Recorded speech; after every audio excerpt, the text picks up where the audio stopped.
Yule mwizi wake yako huyo. Yule amevaa kipesi. Kiboko. Huyo hapo huyo. Huyo hapo kwenye gari. Huyo hapo. Kashaiona mali ndani ya gari.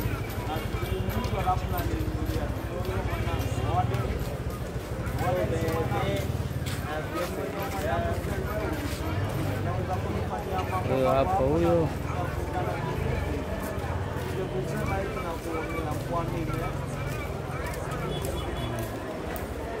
Tayari.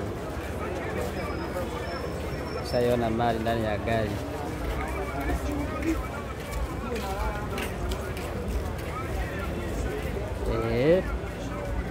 Nasibu huyo kashaenda nayo huyo.